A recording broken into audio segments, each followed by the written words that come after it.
All right, well, I have 12 o'clock on my phone here, so I'll go ahead and kick things off. Welcome, everybody. Thanks for joining us. My name is Greg Stiegel. I'm the Operations Director for Renewable Energy Alaska Project, and I'm excited about a good event. This is the first installment of our fall speaker series, and we're going to be hearing about electric vehicle charging along Alaska's largest road network. Before we get going too far, I want to do a land acknowledgement. I'm working from my home today in Anchorage, which is on the traditional and unceded lands of the Dena'ina. REAP staff live and work throughout the entire state of Alaska, and we acknowledge the thousands of years of stewardship Native Alaskans have had over these lands. I'd like to invite everybody to introduce themselves on the chat, and please let us know which Native lands you're coming from. If you're unsure of which native lands you're on, you can go to this web address that's on the slide, native-land.ca, and it should show you where you are. So yeah, please go ahead, use the chat function and introduce yourself. And while you're doing that, I'll just take care of a few housekeeping items. Like I said, I'm excited for a good event. We've got 3 presenters that are going to be speaking from a few different perspectives on electric vehicle charging. And we're going to be sure to leave a good chunk of time at the end for questions and answers. And I'd like to encourage everybody to ask questions using the Q&A feature that you'll see at the bottom of your screen. And feel free to ask questions throughout the, when they pop up in your head.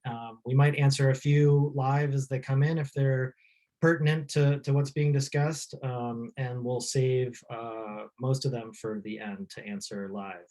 So again, use the Q&A feature for questions. I did mention the chat box. You're welcome to use that throughout the event. Feel free to share any resources, share any links, make any comments you'd like to make, have discussions. But again, for collecting the questions and answers, we'll use the Q&A feature for that. And lastly, we are recording this webinar. We'll be posting it on our YouTube page, and I'll be sending out a link with that video after the event. So you're welcome to share this with anybody who might be interested. I'd like to just give a quick introduction on REAP for those of you who are unfamiliar with our work.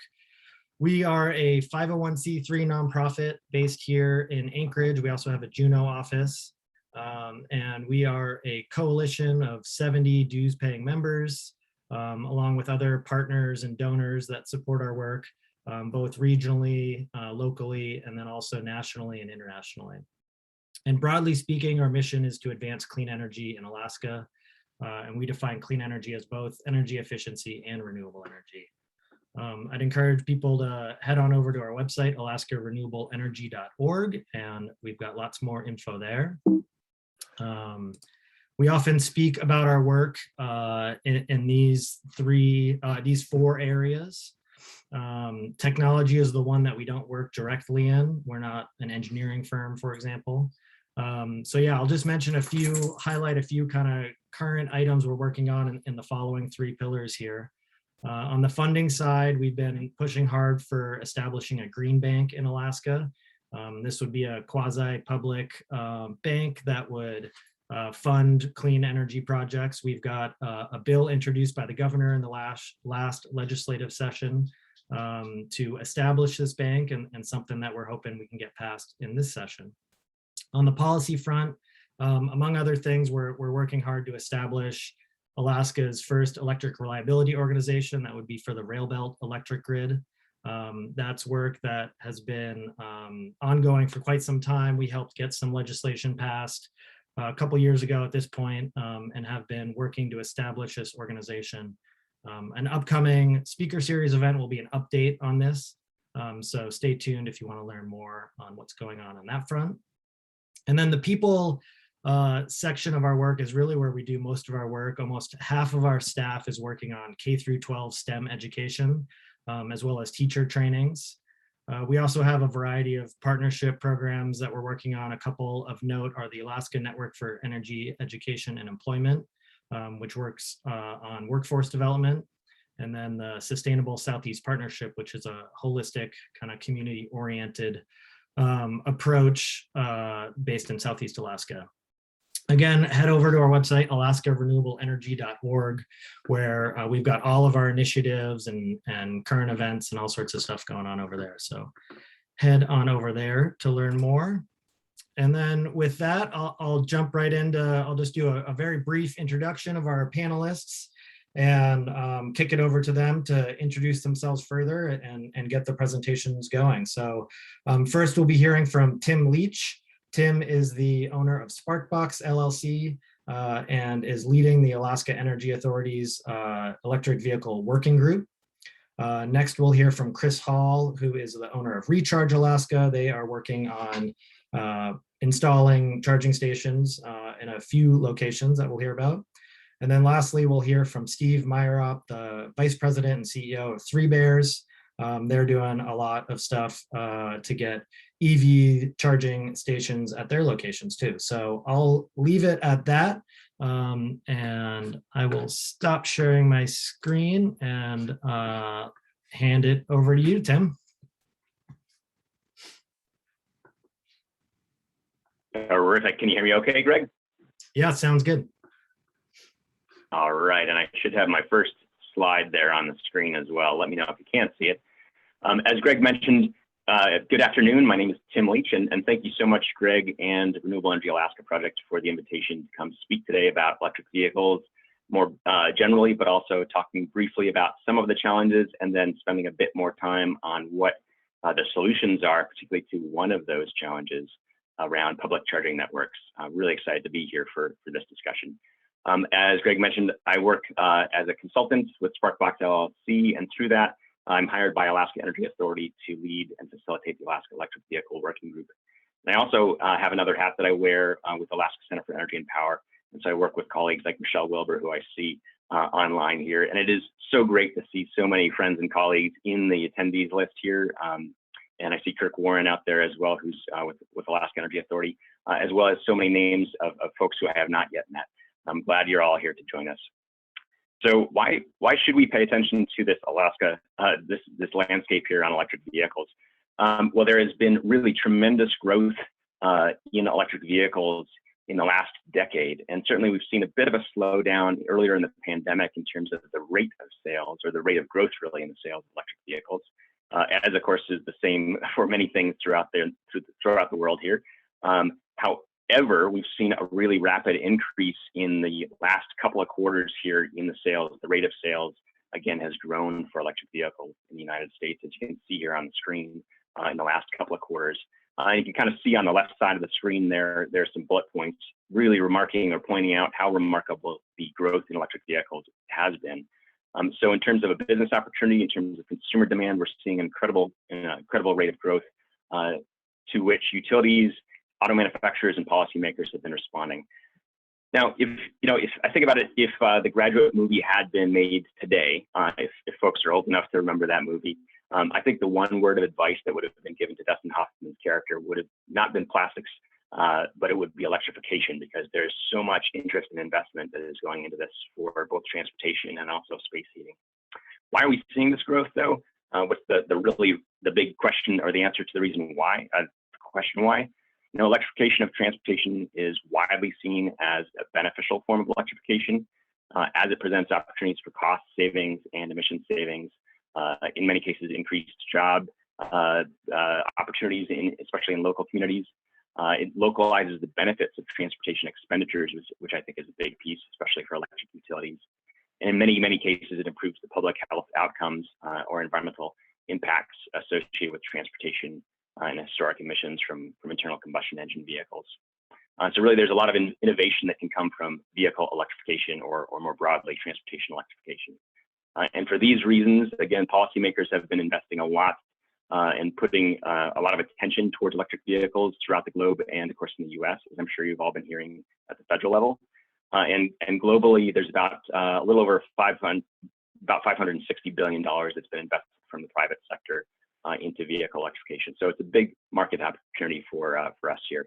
Now, if you all, this is the audience participation piece here, if you can all type into the chat how many vehicles do you think, how many electric vehicles do you think are on the roadways in Alaska? Take this opportunity to do so. I know some of you know. Perhaps for those folks who I work with, don't type your type your answer in the chat. But for everybody else, put a number in there. And we're talking about electric vehicles as both just solely battery electric vehicles, as well as the plug-in hybrids that have an internal combustion engine plus the battery there. So type into the chat if you would.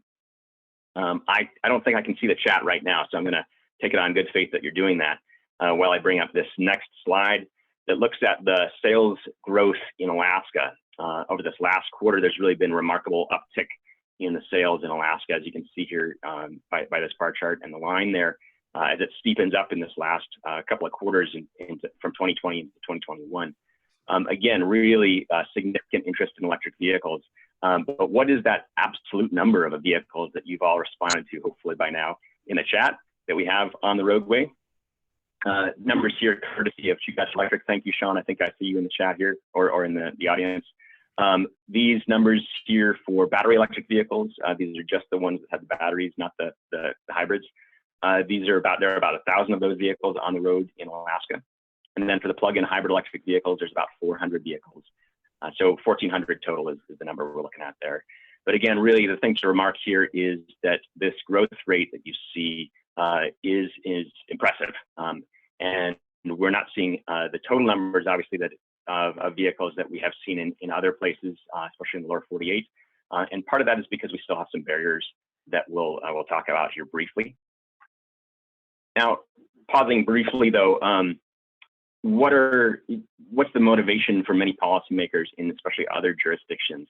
The climate targets for many municipalities, many states and countries in other parts of the world have really driven interest in investment in electric vehicles. Rocky Mountain Institute has produced this analysis here that you can see on the screen. And so by the year 2030, they say we would need about 50 million electric vehicles on the roadway in order to stay in alignment with that 1.5 degrees Celsius increase in temperature, or stay under that. What is Alaska's share of that? That would be about 78,000 vehicles. So you can see, while we've done a lot of work, we've had a lot of investment already in electric vehicles, both nationally and within the state of Alaska. We have a long ways to go if we're interested in working around the climate targets that are out there. So very briefly, we'll talk about a few different levels of charging here. Level 1 charging is associated with basically plugging your vehicle into a normal 110 outlet that you would have in your house. That is usually measured, the charging time is usually measured in days. And this of course depends on the size of your your vehicle's battery. Level 2 charging is a little quicker. That duration of charge is measured in hours. So typically you bring your vehicle home, and if it's fairly depleted, you could plug into a level 2 and have a fully topped off battery, in a matter of hours or overnight. And that is more common. Level 2 charging is more common, especially as the vehicles keep doing that. Vehicles' batteries get much larger in capacity. Now, level 3 charging is also called DC fast charging.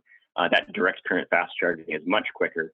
The time for charging is measured in minutes or perhaps an hour or so to go from a fairly empty battery to a fairly full battery. And Kris can speak a little bit more directly to some of the experience he's seen in Alaska for that. But those are a couple definitions that we'll be using or discussing throughout this presentation. Now, how many public electric vehicle charging stations are in Alaska? We'll see that we have, this map up here from PlugShare shows us that we have about 68 charging stations available within the state of Alaska. And there's a really kind of a wide assortment there that number 68 represents. Some of those are actually the type of plug that you'd find in an RV park, where you'd plug in your RV. With some connectors, you can actually use those for your EV charging as well. But then there are also those level 2s and a few level 3s here.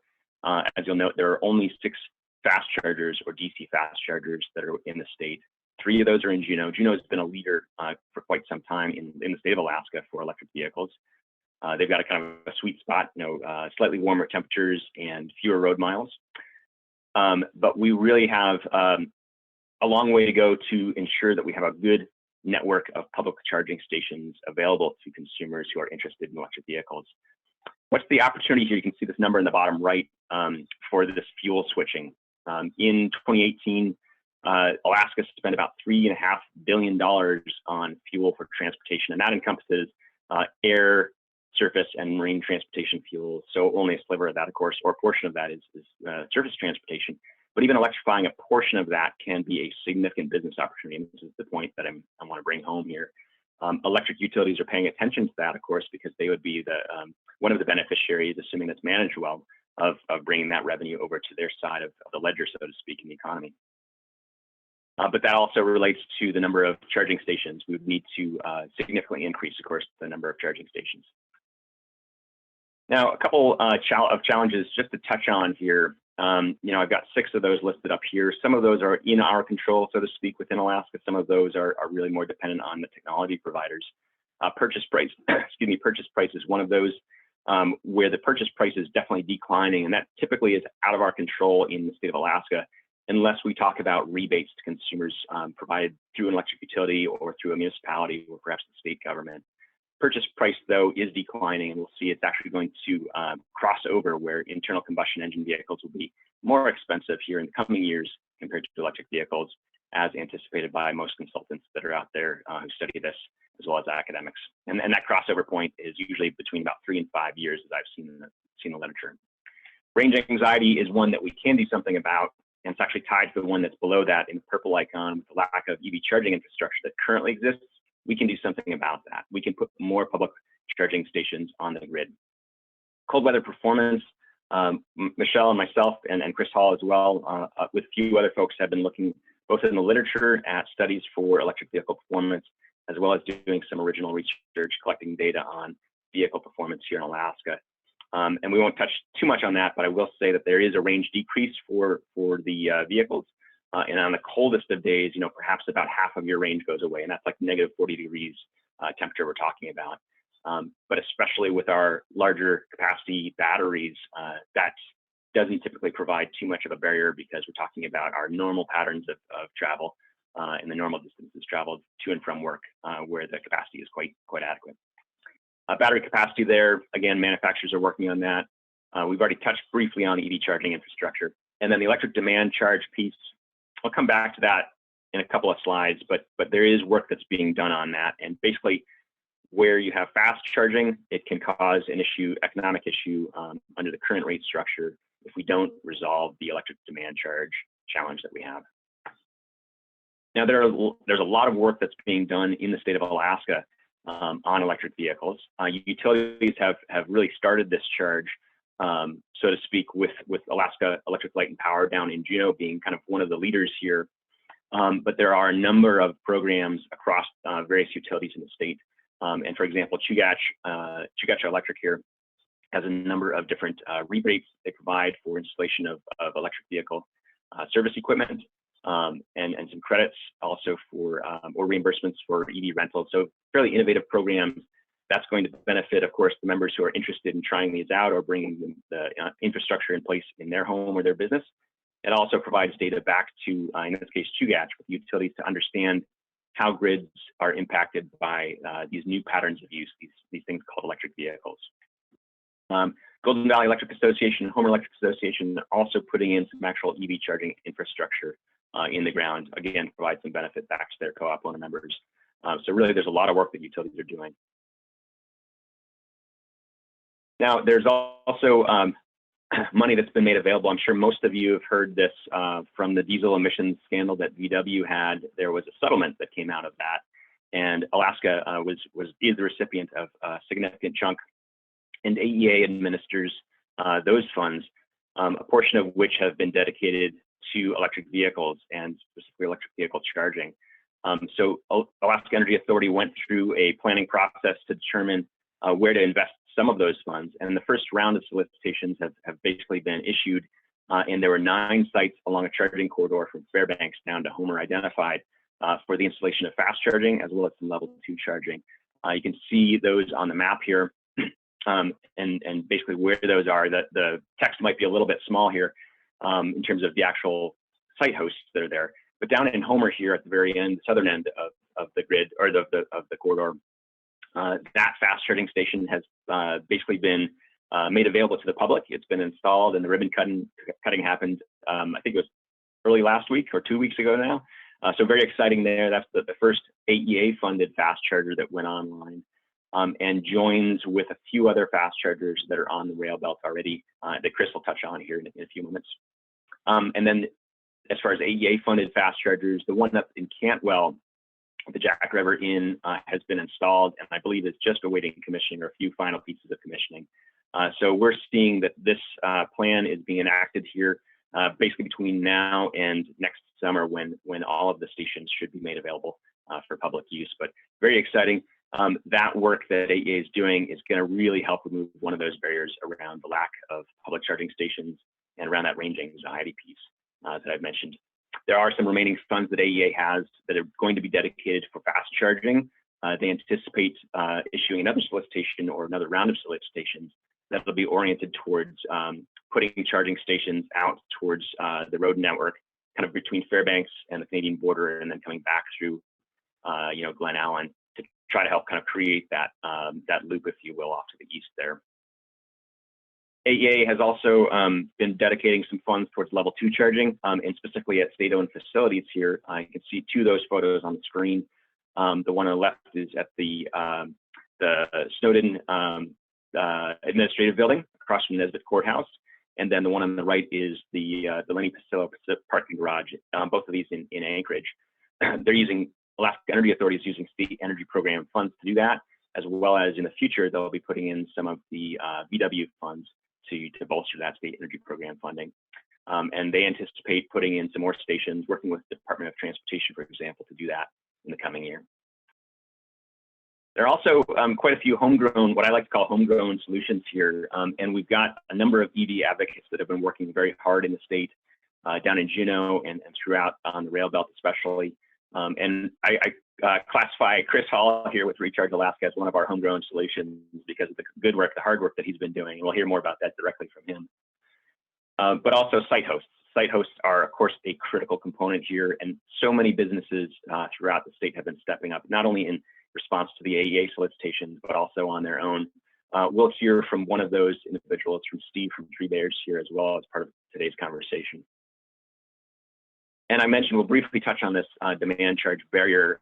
If folks are interested, we can entertain some more detail here in the questions and answer. But really, you can see on this graph the outputs of a calculator that my colleague Michelle Wilbur created. And the challenge here is that there's this high cost if we use demand charges, excuse me, if we use DC fast charging under the current rate structure. And if we have very low utilization at the beginning of our market development of these DC fast chargers, that translates to a high cost either to the site host if they're taking that on, or more likely passed on to the end user, to the EV driver.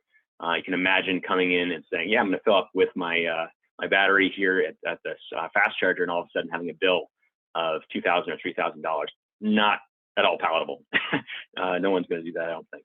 So we are working, the Regulatory Commission of Alaska is reviewing two dockets there to sort out what type of remedy is applicable for our particular situation, as well as to create an equitable rate. And in closing here, I'll mention that there is the Alaska Electric Vehicle Working Group that I facilitate for the Alaska Energy Authority.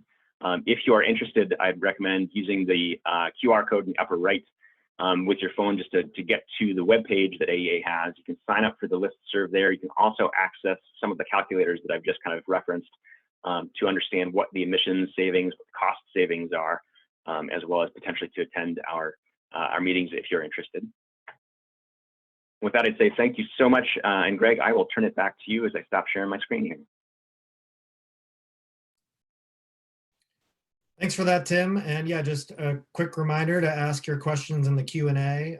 Feel free to ask away. I see a couple in the chat, but please put those in the Q&A feature.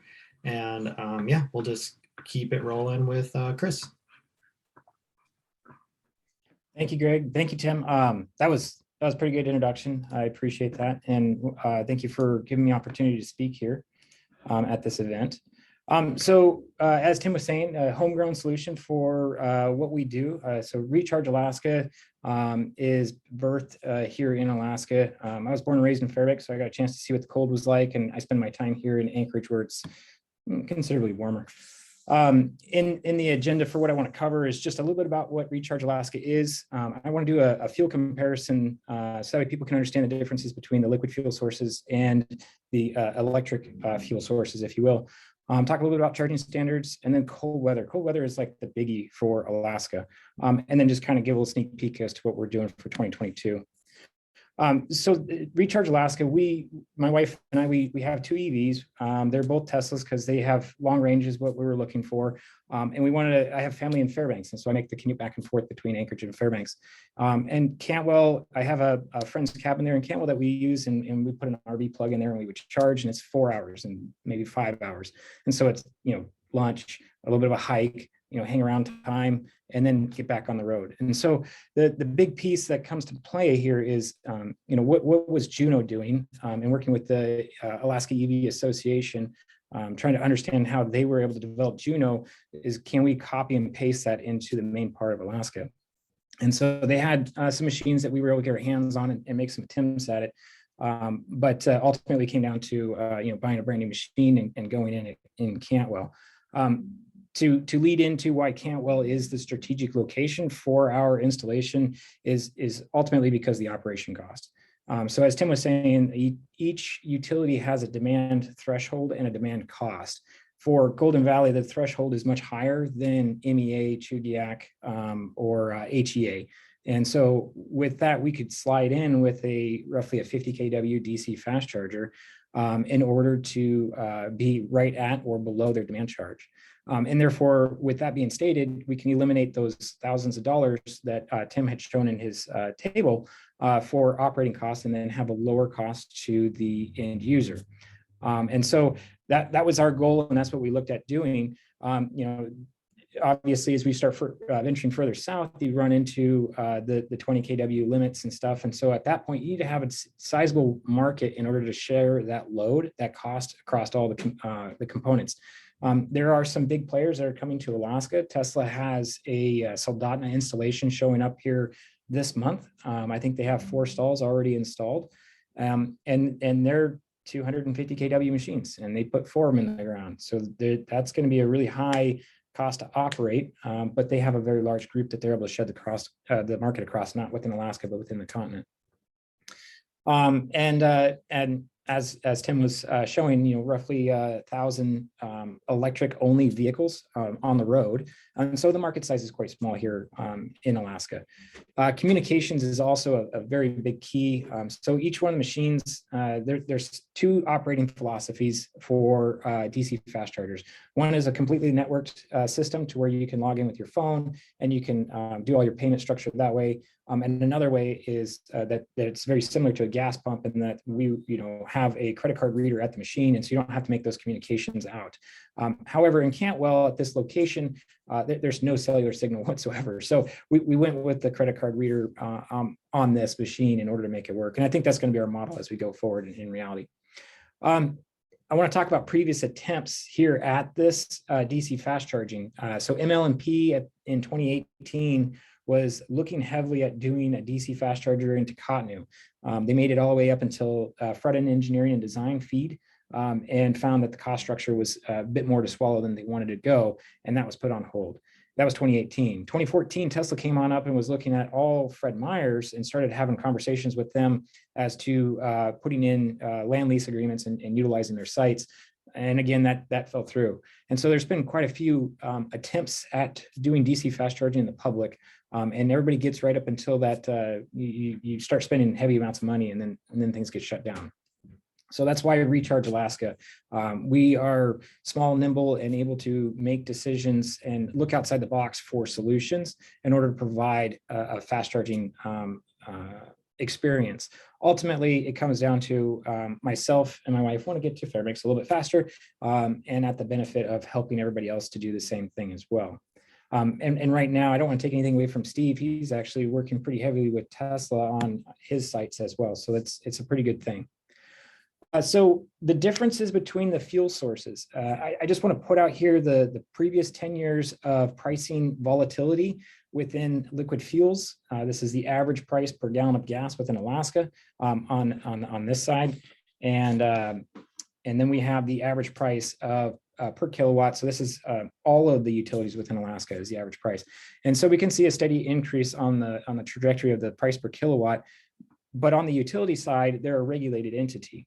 And so they have to, when they put in a price increase, the price increase has to be approved by the RCA before it gets pushed out to the end user. Whereas on the gasoline side, most of the time it is what the market will accept in pricing. And most of what you can see is also a price increase and decrease between summer and winter here in Alaska. So what I'm getting at with this is that if you're concerned about pricing volatility with your fuel source, obviously electric has a more stable system built in place and is regulated, whereas the liquid fuel sources is an open market. Now, mind you, most of the energy that is generated from the utilities is by liquid fuel sources. So they do happen to offset all their costs as well. And then coming back to the energy sources here in Alaska, we have 3 refineries. We have Petrostar North Pole that doesn't produce any on-road fuels. We have Petrostar Valdez, which they provide on-road diesel. And then we have Marathon Petroleum in Kenai, and they do all on-road fuels, along with other products. Obviously, in order to sustain their business, they have to be other products. Whereas in Golden Valley, there's 9 electrical sources. HEA has 8 electrical sources. CEA has 7 electrical sources, and MEA has 4 electrical sources. So the power generation is closer to the end user, is what I'm trying to show here. Whereas with the liquid fuel sources, especially in Valdez, they're looking at going over the water to get to the port of Anchorage, railed up to Fairbanks, and then on the road. Or in the event of the Kenai facility, they actually pipeline all their product up to Port of Anchorage, and then they truck it back down toward the Kenai area. I think it's Seward actually has trucking from the Port of Anchorage for getting their fuel sources. And so with the electrical distribution, in the event here, we have electrical distribution at my house, and I can charge up my car overnight. Obviously, it takes more time. But again, I don't drive my car 24 hours a day. So there's an opportunity to utilize the downtime for recharging capabilities.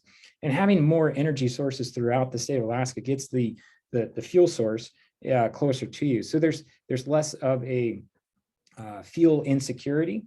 I'll use the example of the North Slope. Most of the product they have is pipelined up from Kenai, railed up from Anchorage to Fairbanks, over the road up to the slope. And for distribution. So that would be the gasolines and the ultra low sulfur diesels. Whereas the product comes from the slope, goes down to the refineries, and then back on up.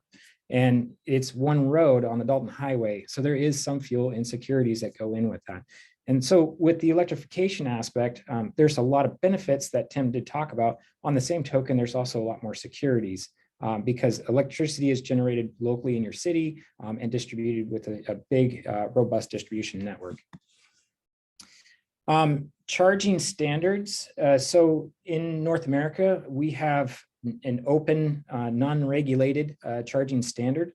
There are 3 different plugs that are available here in North America. CCS1, it is the coupled with the J1772 plug on the top, and then the DC fast charging connectors on the bottom. These are good up to 350 kW and slowly expanding to being able to do more and more. And that rate is what's necessary to understand the time that you will spend at a charging infrastructure. CHAdeMO, those are vehicles that were manufactured in Japan, the Nissan and the Toyotas. And so they have their own standard protocol called CHAdeMO, and that's up to 62.5 kW. And then you have the Tesla. Tesla is local to the US, and they developed their own charging plug. It is proprietary, very similar to an Apple and a non-Apple phone, how you have the lightning cord on the Apples, whereas everybody is using USB-C. It's a standard versus a proprietary plug. And Tesla is up to 250 kW currently, and they are working their way up to, I think, 300 here with the development of their Cybertruck. What this represents is that when you show up to a charging machine, a fast charger or a slow charger, knowing what your standard is for your plug is necessary. In our case with Cantwell, we have both the CHAdeMO and the CCS connector available for users, and we provide a CHAdeMO to Tesla adapter, and that way the Teslas can charge on that. And what we've seen in Cantwell is about 92% of our customers are Teslas, and 6% are the Chevy Bolts, and 2% is our Ford Mach-E's. As of 2021, Nissan is no longer offering their cars in North America with a CHAdeMO connector. They went to CCS. And so we have some legacy of the CHAdeMO, but everybody's starting to march toward that CCS. Tesla is in the works this year to do an open charging standard for their product lines. And that includes non-Tesla vehicles being able to charge at Tesla supercharger stations. And if you paid any attention to the networks that are available throughout the continent of the US, Tesla is rated the #1 most resilient and easy to use system. And so opening up their superchargers to other EVs will definitely help alleviate some of the stresses that are accumulating in other networks that are online. For us and where we're going, we are doing what we can to provide charging for the community up and down the road system. And being that Tesla is proprietary, they own their own charging infrastructure, so we're unable to go down that route. And we're going with the CCS and the CHAdeMOs. As Tim had talked about some regulatory changes, there in Alaska, we are unable to resell power. So at the charging station, the only way that we can sell a product is based on time. This is the only unit or the only energy that is sold in the state of Alaska that is by time. So a gallon of gasoline is by a gallon, the gallon of diesel by a diesel or by a gallon. And the sales through the TAPS pipeline is by a barrel. Everything has a unit of measurement. However, in the state of Alaska, being that we're unable to resell power, we're having to sell time. And that we try our best to evaluate how much time the average user spends versus how much energy and try to equate that as best we can. But ultimately, that's during the warmer weather. And we have yet to see what the charging rates look like during the colder weather. My initial guess is that we're going to have lower charging speeds. And so for that, the time equivalencies are going to have to change or just be aware of what that looks like. Ultimately, we've been putting from Recharge Alaska, we've been putting a lot of pressure in on the RCA, the Regulatory Commission of Alaska, in order to allow the resale of power, because it makes a lot more sense in our aspect. There's a comment on the RCA, if you guys want to look it up, talking about this specifically that we put in. The Ford Mach-E, once it hits 80%, the rate of charge drops down drastically to where the time it took for him to charge from 20 to 80 is about the same amount of time for him to charge from 80 to 100. And so having a pricing per minute really disadvantages vehicles like that. And so I want to, personally, I'd rather have equivalence across all vehicles indifferent of the amount of time it takes. Obviously, if there's a stack of vehicles, then it starts to make sense to have a time charge. But ultimately, I'm fixated on a unit of measurement, and I would really like to see that changed here in Alaska. And then the second thing is the EV rate structure. So the RCA is evaluating a proposal by the Rail Belt Utility Commission for a new rate structure for EV equipment. It'll be a 10-year demand holiday, if you will, with a new rate structure at a lower cost that offsets some of that demand, to where if there is a 120 machine, as what Tim showed in his table, the cost to operate would be considerably lower, which again would help out with the conversion for ICE vehicles to EVs, as people are able to see EVs are able to charge up and get back on the road at a lower cost than the price per gallon of gasoline. EVs in the cold. So Alaska, everybody who's been here knows that it gets cold. What we've seen is the minimum operating temperature for most EVs. I'm still trying to find the one for the Ford Mach-E, what they have listed, but the Tesla and the Chevys and the Nissans, actually Nissan, I'm kind of holding out because there's not many Leafs here in the main part of Alaska, are all at minus 29 Celsius, roughly equivalent to minus 20 Fahrenheit. And if you are to operate your vehicle in colder temperatures, manufacturers may not warranty your vehicle in the event of an incident. So that leaves Homer, Anchorage, Valdez, Cordova, and then on the Long Panhandle as available locations where EVs are allowed to be used by the manufacturer. If there's some people here from Fairbanks, you'll recognize that you are pushing the boundaries. And the data that is being collected is very useful and will be great to evaluate from our side to understand what that looks like for energy consumption, energy range lost, and then charging rates as well, because the cold has a factor on all those for what a battery does. As we get into cold weather, the vehicle has all of its energy stored in a battery, and it can't offset some of the heating based on burning of electricity as with an burning of gasoline as with an ICE vehicle. And so heating loads have to come off the battery. And heating of in the cab and heating of the battery, and then also the cold weather on the battery itself, all impact its available range. And so as Tim was saying, he's seen 50% range decrease. We will get an opportunity to thoroughly evaluate our one-year study on cars in Fairbanks to see what the impacts are based on temperature. I know I have a lot of potential opportunity for North Slope operations. They're very intrigued on what the cold weather impacts are. And so we're going to utilize this study, this information to help make decisions for those regions. And then on the other side of things is how do you maintain and operate DC fast chargers in the cold? The minimum operating temperature for a flow and a charge point is minus 40 Celsius. And the minimum operating temperature for a Tritium, a Siemens, or a Blink is roughly minus 35 Celsius. And if we go back and just take a look at where that temperature range is, this one is minus 40 to minus 50 Celsius is the purple.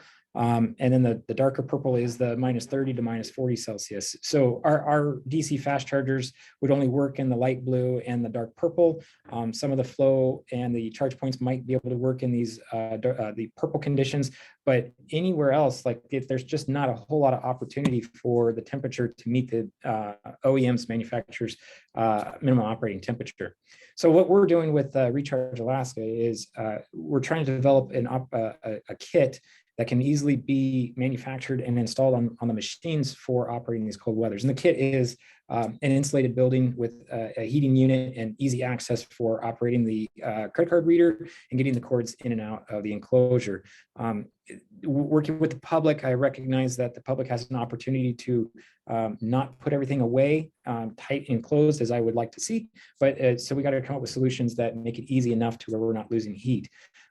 Where I'm at is talking with other people around the continent and other regions.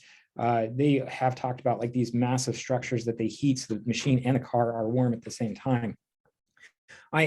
The whole point in my mind, when going EV is efficient use of energy. And if we're heating a large structure that's not being utilized very often or reheating a car, to me, that's a waste of energy. And so we're just looking for something to heat keep the machine warm enough to where it can operate. And granted, some of the locations, especially Cantwell, right now at these temperatures that we have here at the upper 20s, low 30s in Anchorage, I'm unable to get from my house to the Cantwell location on a single battery charge just because of the range that's being lost. So we don't anticipate a whole lot of users, but we do need to come up with an effective kit to keep these machines working throughout the entire year, indifferent of when I think people would use them, because they need to be available all the time. So that's what we're doing to get to cold weather kit. And that brings us on to what we're doing for the remainder of 2021. We have Cantwell in the ground. We did take a lightning strike in September that jumbled some of the internal components of the machine. We're working on repairs and we're working on solutions to keep a lightning strike from happening again for our site in Cantwell. And we're going up to Healy. This is our installation in the background at Healy. It's going in right now. We're trying to beat the frost in the ground so we can get the trenching work done and the cables laid. And have this be online early November and available for users. And Healy is about 100 miles from Fairbanks. It's within range of most EVs that are in Fairbanks in order to get to. And then as we go into 2022, our outlay that we plan is Delta and Glen Allen. We want to open up that side of the Richardson Highway and get travelers to go either on down from Fairbanks to Valdez or on up from Anchorage into Delta and Glen Allen, Tok areas and Valdez areas. I know that most of the drivers are on the Parks Highway, but Richardson still needs to be developed as being a full viable loop for people to drive and be available for.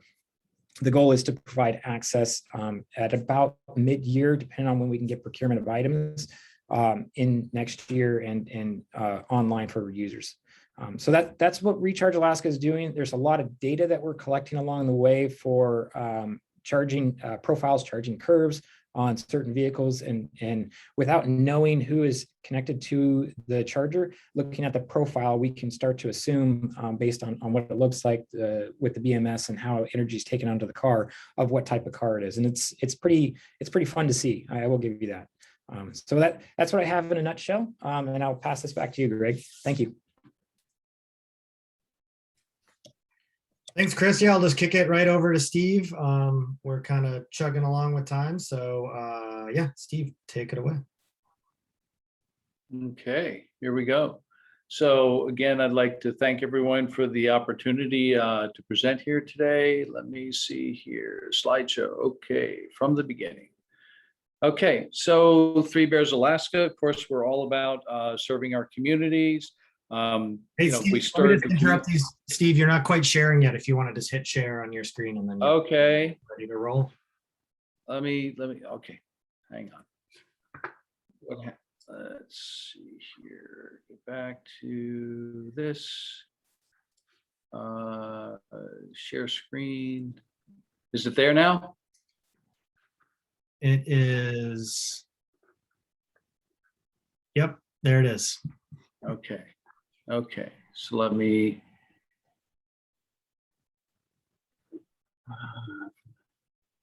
Okay, is it there now? Perfect. Yeah, go ahead. So there, okay. So Three Bears, we're all about serving our communities. And one of the communities that we serve are not only the communities that our stores are in, but we look to serve Kris when he's out there on the road and he can't quite make it all the way from Anchorage to Cantwell. So we have 3 charging stations going, or locations going in here soon. Our holdup actually right now are the power companies and them being able to make the changes to our transformers at our locations. And we're hoping that we'll be in service at all locations sometime in the spring. So we start out down here at Birchwood, and at Birchwood, we're going to have both the Siemens machine and then also Tesla, and then Talkeetna, which is between here and Cantwell. And then, of course, up in Healy, we're actually beyond Cantwell for Kris, but he could charge up in Talkeetna perhaps, if anyway. So we'll be along the road system. And then here, this again shows us and where we are right now. The goal, one of the goals was to be able to go from Homer to Fairbanks, and we're all along the way from Homer to Fairbanks. We're not in Homer quite yet. We've looked at the Homer market, but we're in Ninilchik, we're in Kenai, we'll be in Cooper Landing. We have property there, but actually we're breaking ground right here in Sterling. And in Sterling, we're putting in a system all on our own nickel. The Birchwood, Trapper Creek, and Healy are part of the AEA program, but there will also be charging at Sterling. And the nice thing about Three Bears, I mean, you see some of these going in parking garages or kind of places that are maybe not available, quite as available to the all of the public. Ours are going to be, where you would expect them to be at, gas stations. Right along the road, where you would fuel your car with gas, you'll be able to also charge your electric vehicle. So again, just another one showing us. And then here, getting into the details a little bit, but for people who know our Birchwood location, the EV charging will be right in here. Again, it'll be the non-Tesla and the Tesla will all be right there. And then that's some detail. You can see the non-Tesla and then all the Tesla here. And then Trapper Creek, we're going along the Parks Highway here. Right there is where the electric vehicle charging will be. And I saw in one of the chat comments before about pull-through vehicles. That's interesting because, for large vehicles, at our fuel stations, a lot of them, especially for the big rigs that take diesel, We have a pump and then a satellite so that they can pump to both sides of, both tanks on each side of the vehicle at the same time. So I'm not normally day to day as heavily involved in the EV program here at Three Bears as some other folks, but I will bring up the issue of the pull through. That's an interesting issue. So this is the Healy location. Again, the Parks Highway going by here, and then the EV charging will be right there on the Healy property. So, and to flip to another part of renewable energy, the EV is the latest thing that we're doing, and it's a more public facing one, if you will. It's more one, serving the communities, but along, the lines of renewable energy, trying to reduce consumption, trying to have a greener footprint. We have solar in at 4 locations right now, 2 in the valley, Trapper Creek, and then 2 locations in Toke. And that is one of our panel arrays in Toke. And so, in going to Toke, that brings us back to where we started in 1980, 90 miles from the Canadian border. So that's it for Three Bears on this. So I will unshare. There we go. Back to you, Greg. Great, thanks, Steve, and thanks to all the panelists. Yeah, we've got about 10 minutes here, just under, to answer some questions. I saw a few kind of roll in the chat, and there's a few in our Q&A box. I think we've been doing a good job of kind of hitting them, actually. So yeah, please go ahead, ask your questions in the Q&A box if you have any at this moment. We've also been answering them in writing, so if you want to see what other people are asking, you can see a few answers there. Yeah, I guess I'll just kind of check through a couple of these. I think this was kind of mentioned. There's a question from Duff Mitchell about community-led programs outside of Juneau. Tim, you kind of mentioned Recharge and the EV association. Is there anything else going on outside of Juneau that you're aware of? Absolutely, and Duff, as you all know, sitting down in Juneau, you all down there have been champions in the state. So big ups to the folks down there who've been doing that. Juneau Electric Vehicle Association in particular, working with partners. So in the broader state beyond Juneau, though, there are a number of actions. So the Alaska Electric Vehicle Association, different than the working group, is mainly made up of EV drivers and advocates. And there have been many conversations there with folks along the rail belt or the road belt specifically, and some of those community partners. One of those is a station that actually, or the result of one of those conversations is going up just south of Talkeetna there. It's Denali Brewing. So community partnerships there between EV advocates and then some of those site hosts that they're identifying for charging stations, both level 2 and fast charging. Those are a couple quick examples, but that's really, again, kind of that homegrown bootstrapping effort, along with some of the business side of things coming in from Recharge, from Kris Hall, and then a number of the other either national or international entities like Siemens, for example, or Tesla, and Rivian is also expressing interest in bringing charging, perhaps at their cost even, to the state of Alaska. So there's really exciting news coming from various sectors here with a lot of good effort, shoulders to the wheel, so to speak. Great, thanks, Tim. And then shifting over, a couple Three Bears questions here. Are all of those charging stations you mentioned, Steve, they're all going to be level 3 charging? Yes, I'm sorry, I forgot to mention that we'll have both level 2 and level 3 at all of the locations. And then at the Birchwood, what is the estimated completion date for those? I am not sure on Tesla, although I think the same thing is holding up Tesla, which is basically MEA making the changes to our basically the transformer and the power input to the property. And that is sort of, in the COVID holdup, if you will, or at least that's what we're hearing about the transformers. Some of the parts have to be built, chips, et cetera, involved. And that's why they're telling us it won't be till the spring.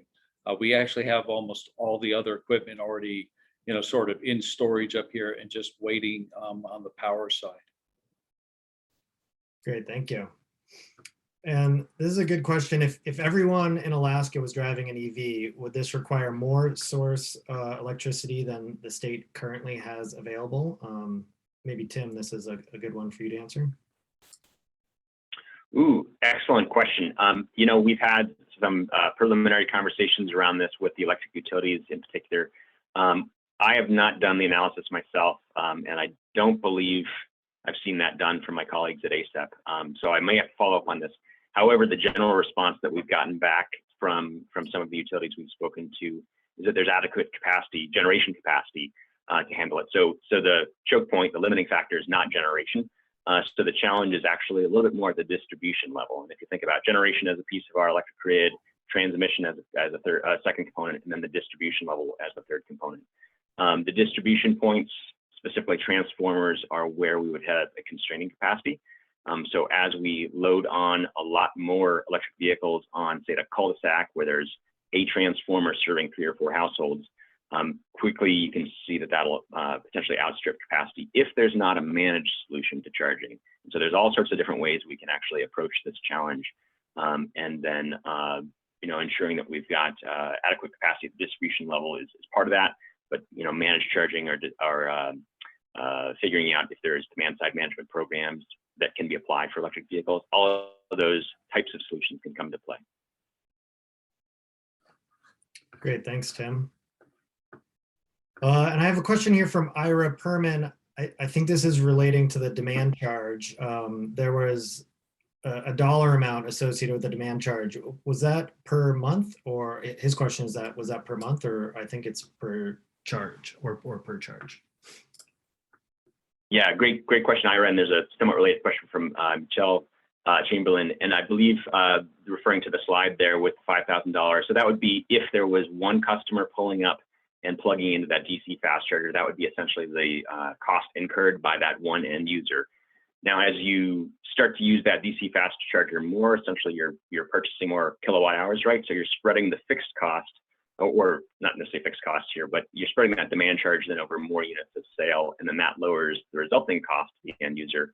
So it's a bit of a complicated picture here, unfortunately, but if in the scenario there was one electric vehicle driver who pulled up to that one DC fast charging station and said, yep, plug me in for this fast charging, and then they trip that demand charge limit that Kris referred to, and then they incur that really high cost for pulling down, half an hour worth of electricity, that would be $5,000 for that one use. And again, it changes over time. If we add more electric vehicle drivers to that mix charging on that particular station, that starts to lower the costs or spread the costs across those users. And then the rate solutions that we're talking about are definitely helpful. And I hope that actually touches on Michelle's question about where those costs come from for fast charging as well. Feel free to follow up with me afterwards for more detail. Great, thanks, Tim. We got just a couple more minutes left. I'll try to get to 1 or 2 more questions here. Looks like Dr. Steve Conkle asked a handful of questions. I'll just choose one of them here. Maybe about federal policies like subsidies for any of these capital costs or EV purchasing. Are you guys kind of plugged into what's going on the federal side, especially the infrastructure bill that's on the table? Yes, yeah. I'll mention briefly, we've had presenters throughout for the electric vehicle working group coming in to talk to the federal legislation, budget reconciliation, infrastructure bills in particular. Obviously, that's a moving target right now. As you, I'm sure, have been seeing, Dr. Conkle, where there's potential negotiation downward of that price of 3.5 trillion, maybe, it's 1.8 to 2.3, I think is the current ballpark they're talking about, trillion. There are, however, a number of EV-specific incentives that would be there, EV-specific provisions in the bills. Rebates are included in that. Additional monies for both DOT types as well as state energy offices to help deploy vehicle charging networks. So pertaining to our topic today, charging networks, there would be great benefit that we would see from that, those 2 pieces of federal legislation. That actually has a negative impact for me, if you will, because when that bill came on out, it impacted the sales of the supplier that we buy from. to the point where they were almost already sold out for 2022. And so we're having to come up with some capital and trying to get our machines in order this year prior to next year, just to offset that likelihood. So it's great. I definitely want to see this infrastructure bill go through. It means that we have to come up with other ways to get our machines in order to get them in the ground. But other than that, I think that, as Tim was saying, it also provides EV manufacturing within the US and EV manufacturing from union manufacturers to help offset some of the costs and help generate more buyer incentives for these vehicles coming down the line. Great, thank you. We are at 1 o'clock here, so I am going to close things out. Appreciate everybody's time. Thank you for joining us. Thank you, Tim, Steve, and Kris, for presenting. Very informative, and really appreciate everybody taking an hour out of your day. I've got our next speaker series. Oops, I'm on the wrong slide. Our next event coming up is going to be on the electric reliability organization that we're working on. That's going to be Wednesday, October 20th at 12 p.m. And that'll be free and registration required. Again, we'll send out a link to that. I did forget to thank our sponsors at the beginning, so I'll do that now. Advanced Energy Economy, Siemens, and Siri are all generous sponsors of today's event and the whole series for the fall. So thank you to them for making this possible. And yeah, again, thanks everybody for joining us, and have a good rest of your day. Thanks, everyone. All right, take care. Thank you.